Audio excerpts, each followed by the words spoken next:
And I'm Rachar Tortorello, back with Patriot Sentinel. Today's guest is Dr. John Cox, a lifelong educator and candidate for Oklahoma State Superintendent. Dr. Cox is a proven leader who has dedicated himself over 40 years to Oklahoma schools. He has served as a teacher, counselor, coach, and professor for the last 32 years. He has also led Peg's Public School as superintendent.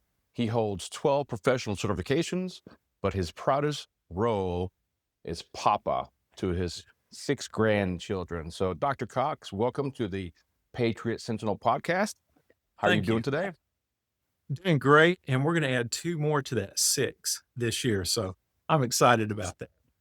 Well, you got the good name. I like Papa. They call me G-Pa instead. So, because Good. we have another grandparent, and so I relinquished the name Papa to him. So I'm okay with G-Pa. So I let's love dive being right papa. in. What's that? I love being papa. You'd make a great. It seems like you're a great grandfather. I mean, you're a stand-up guy anyway. So they don't Thank want you. we're going to say that you'd make a great friend and great grandfather, great father. So Dr. Cox, you served Peg's Public Schools for over 3 decades, wearing every hat from superintendent to even being a bus driver. You've run for the state office before, but 2026 feels different. I think. I think I see a clear hunger for stability across the state. And the question is, why is this moment that your vision of making education great again finally resonating with Oklahoma voters?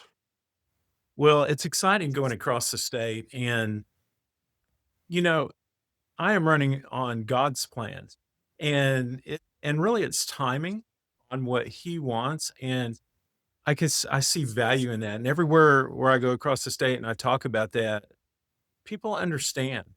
And so, you know, you don't run a race, and if you don't win, you still win because your Right. voice is out there. And so it is so different this time.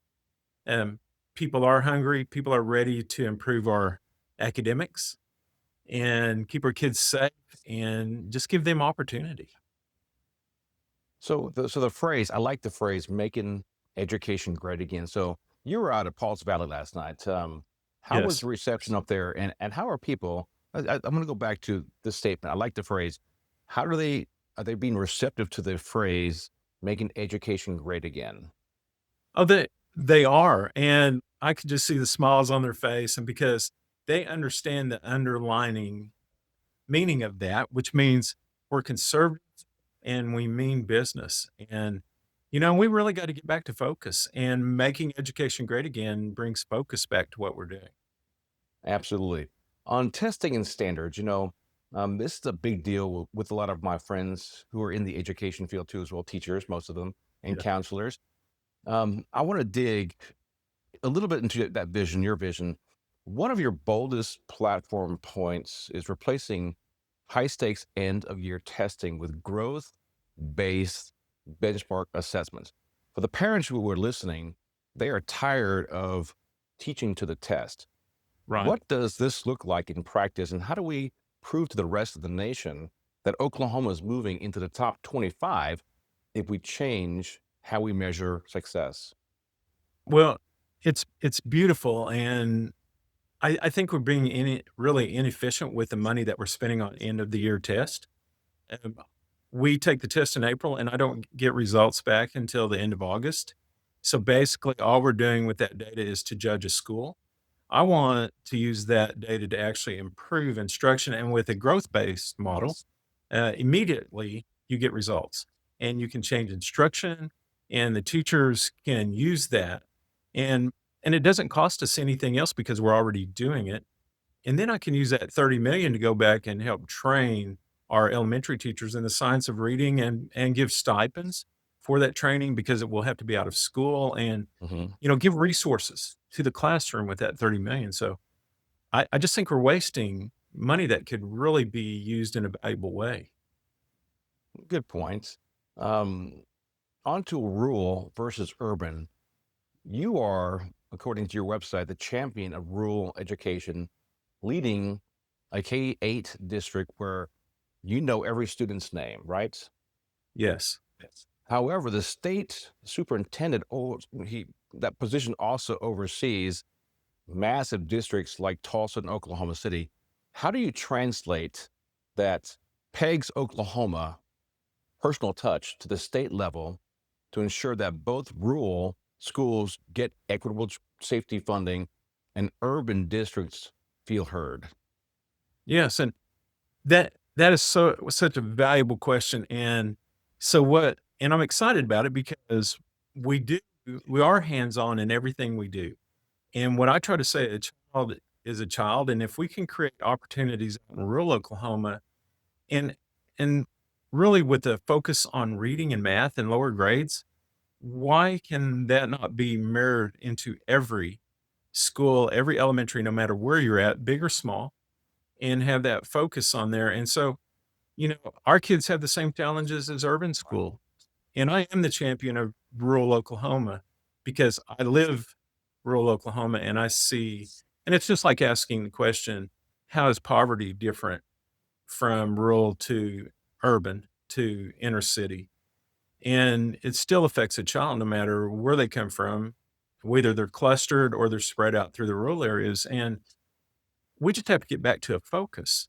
And Oklahoma has lost its focus on being all together and trying to move the needle. And actually, with our plan, we raise us from 50 to 25 within the first 2 years. And then we focus on moving us up to compete for that number one spot because we have great teachers and we have brilliant students. And so we just have to really catch them before they fall in the cracks, those students, and really bring them up. And that's our job. I mean, our job is to take care of every child. Absolutely. So, how has it been that conversation in, like, say, Oklahoma City? So, massive school district. Um, Yes. how are teachers receiving you and what you would like to do and bring to the city schools? Oh, I've been really received well because I understand what a teacher goes through because in my school, and it is small, and I value that experience, but Right. because I know what a teacher does right down the hallway from me, I know what those teachers are doing in those gigantic urban schools, and I know the challenges that they have, and so, that resonates with them, and so they're excited about all the little things that people don't even really realize, whether it's student behavior, the effects of that on a classroom, or, having resources in curriculum, or just, putting more value into a teacher. And so they see that in me, and I'm excited about that, and really, I'm humbled by what they see. Well, that's awesome. I like to hear that. Speaking of teachers, let's talk about retention. So, you mentioned that teachers are professionals and they're not test administrators, and you Right. want to you basically cut out the bureaucracy. Can you give us one specific example of a piece of red tape or a mandate you would eliminate on day one to keep our best teachers in the classroom? So right now, we are really scripted on what we do, and it's because of the end of the year test. And if I can move that to growth based, then even in my school, we quit test prepping. And we actually, for 2 months before the test right now, we test prep so that we can do well on that one test. Right. I want to do um, new instruction, new information. And I think that puts us ahead. If we can do that extra 2 months every year, just look how valuable that is. And it creates an environment for teachers to be creative like they want to be. I would like to see more hands-on projects because as a young child, and even when I talk to adults out through the state, they're going, "What about those science projects we did Right. back in school?" Right. Those are what people remember. That's what excites people. But now it's hard to put those in because we're too focused on passing a test. And if I can lift that burden from a teacher and just let them teach again, I think that helps create retention in itself. I would agree. I think they're all asking for the same thing. Teachers want to teach, and Yeah, being going to school, it should be exciting for the kids too as well. it should be. And this is a time for them to learn. And when I was in school, we were building SD rockets in science class Yeah. and had a fun, had a blast. But I think school is different today, and I would like to see it change in what you would like to see it change in your vision too as well. Um, Parents, you mentioned that parents are not obstacles, they're partners. So how do They you are. balance transparency when trusting your teachers? Well, I think in our case at our school, I want every parent to know everything we do here. And I think that's what COVID really revealed, that sometimes parents don't know what's going on in the school. They don't know the curriculum that's being used. And so I make a point when parents come and visit with me that I work for them and they are in charge of their students' life and the decisions they make, and they should be the driver of the instruction. So I say value a lot, but I place value on a parent coming in and having discussions about their child. And I I work for them. That's what we do. If I don't have parents and kids, I don't have a job. And so it's extremely important that they're directly involved in their child and to and it's just like the reading. If a child goes home and a parent reads to them at night, or they read from them from birth to 4 years old, when we get them, they're so much farther ahead.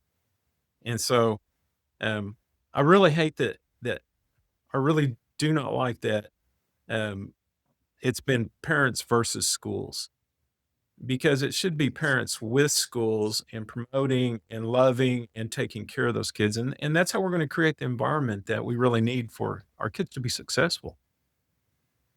Absolutely.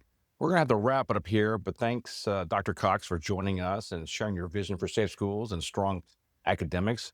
Where can people find out more about your campaign? Oh, absolutely. You can go to my website at cox4ok.com. Follow me on Facebook at Elect Dr. John Cox, and you can find out everything about our platform on there. And then if you still have a question, you can actually call me. My phone number's everywhere, but it's 918-720-4019. And what I like to do by finishing is always say, together, we can make education great again, and check the box for Cox.